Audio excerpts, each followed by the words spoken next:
Keliling dunia yuk. Hayu. Hola amigos, pernahkah kalian ngedenger ada sebuah istilah Timur Jauh? Apaan tuh Min? Apakah maksudnya kayak gini?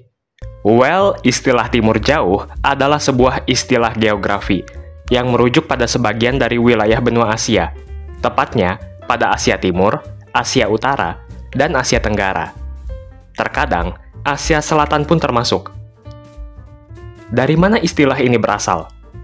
Istilah ini merupakan istilah untuk geopolitik di Eropa sejak abad ke-15, terutama oleh orang-orang Britania.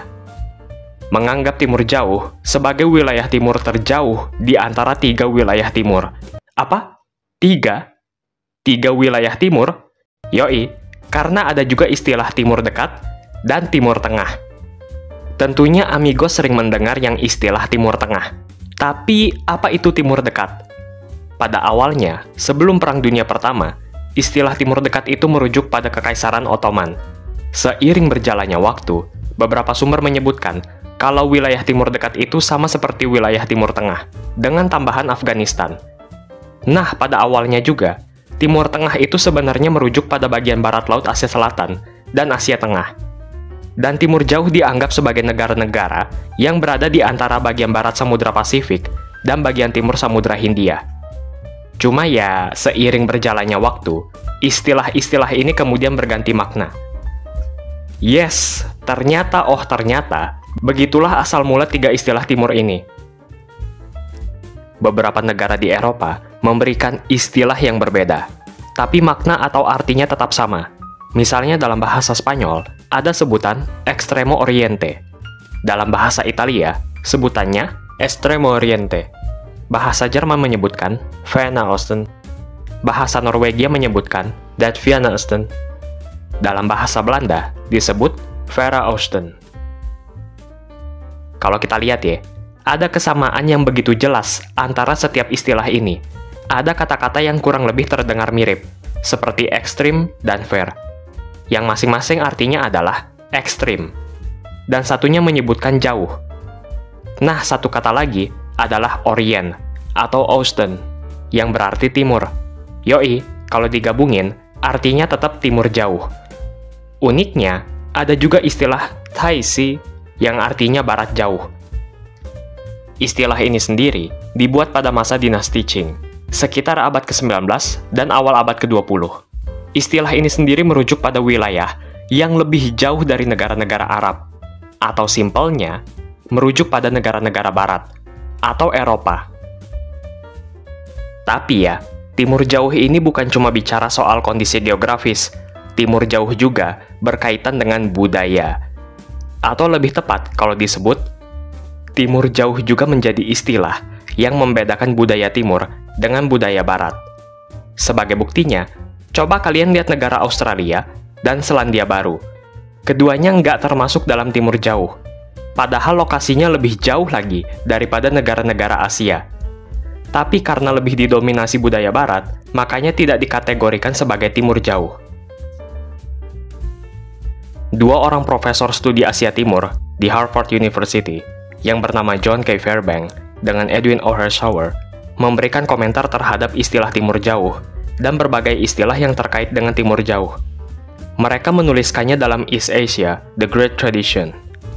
Ketika orang Eropa pergi jauh ke wilayah timur untuk mencapai Katai atau Tiongkok, Jepang, dan Hindia, mereka akan secara alami memberi nama wilayah-wilayah tersebut sebagai Timur Jauh. Orang Amerika yang mencapai Tiongkok, Jepang, dan Asia Tenggara lewat Samudra Pasifik dengan berlayar menggunakan kapal uap, menggunakan cara berpikir yang sama, akan menyebut wilayah-wilayah tadi sebagai Barat Jauh. Namun, bagi orang-orang yang tinggal di dunia itu, wilayah mereka bukanlah timur ataupun barat, dan tentu saja bukan jauh. Mereka lebih bisa menerima istilah Asia Timur, yang memang secara geografis lebih tepat. Ada sebuah fakta unik, yaitu sebuah negara yang bernama Republik Timur Jauh, atau Far Eastern Republic, atau terkadang disebut juga Republik Chita. Sebuah negara yang pernah muncul antara bulan April 1920 sampai November 1922. Tapi, Republik Timur Jauh ini merupakan negara boneka yang sepenuhnya berada di bawah kekuasaan Russian Soviet Federative Socialist Republic atau RSFSR. For your information, negara boneka sendiri artinya adalah negara yang merdeka secara de jure, tapi secara de facto, negara ini bergantung pada negara yang menguasainya. Contohnya ya, Republik Timur Jauh tadi. Dulu gua pikir negara boneka itu kayak gini, Min. Net. Pertanyaannya, apakah istilah Timur Jauh masih ada pada zaman sekarang? Well, tentu saja. Istilah Timur Jauh masih digunakan untuk beberapa hal. Contoh yang paling jelas adalah wilayah Timur Jauh Rusia atau Russian Far East, yang mana kalau dalam bahasa Rusia sendiri disebut Dalny Vostok, yang artinya sama juga, Timur Jauh. Nah, kalau secara geografis, wilayah Timur Jauh Rusia berada di benua Asia. Nih, buat amigos yang mungkin bertanya-tanya di mana Asia Utara, salah satunya adalah Timur Jauh Rusia. Bahkan salah satu distrik federal Rusia bernama Far Eastern Federal District, atau kalau dalam bahasa Rusia adalah Belnevostochny Federalny Okrug, dengan luasnya sekitar 6,9 juta kilometer persegi. Uniknya, pengertian Far East dalam bahasa Inggris ternyata berbeda dengan Far East dalam bahasa Rusia. Kalau dalam bahasa Rusia, Far East versi bahasa Inggris itu biasanya diartikan Aziatsko-Tsikhokiansky Region atau Asia Pacific Region. Jadi pembedanya, kalau Far East versi Rusia hanya sebatas pada wilayah distrik federal Rusia doang, nggak merujuk sama negara-negara di wilayah timur lainnya. Wilayah distrik federal ini sendiri dibentuk pas tanggal 13 Mei tahun 2000 oleh Presiden Rusia, Vladimir Putin. Selain wilayah distrik federal Rusia, ada juga beberapa nama tempat yang menggunakan istilah Far East. Contohnya Far Eastern Federal University di kota Vladivostok, yang kebetulan lokasinya di Far East Federal District juga. Kemudian, ada juga Far Eastern University di Manila, Filipina, dan Far East University di Korea Selatan. Tapi kalau merujuk pada negara-negara di Asia, istilah Timur Jauh ini udah jarang digunakan, karena dinilai terlalu Eropa-sentris. Kalau sekarang, lebih sering digunakan istilah Asia Pasifik. Oh iya amigos, mohon maaf kalau Mimin masih banyak kekurangan dalam penyampaian informasi ya. Jadi kalian boleh koreksi juga. Amigos bebas berpendapat ya, kritik, saran, asalkan sopan.